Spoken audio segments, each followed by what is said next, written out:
Okay guys, so a board press, variation of the bench press exercises.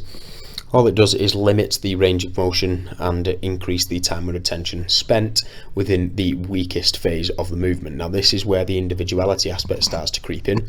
The height of the board that you'll use will be dependent upon your individual technique and where you possess the greatest weakness.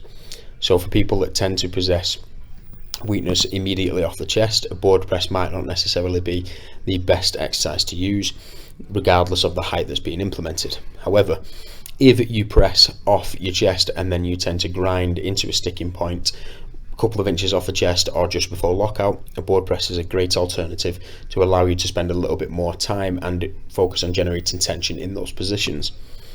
You set up for your bench press in exactly the same way as you usually would, so feet behind your knees, knees lower than your hips, pushing your knees out to the side and driving your heels down to generate tension in your lower body. Arch through the thoracic spine, squeezing your shoulder blades back and down.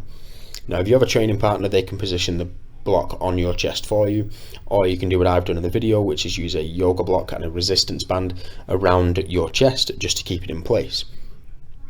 From here, unrack the bar using your usual grip width. It doesn't have to change just for the purpose of this variation. Keeping your chest up tall, slowly lower the bar down and aim to touch the block as lightly as you possibly can. A lot of people make a mistake in this exercise of lowering the bar to the block and sinking and relaxing in this position. The idea is to reinforce tension, so touch the block as lightly as possible, pause for 1 to 2 seconds and then fully extend your elbows, pushing the weight back to the top position.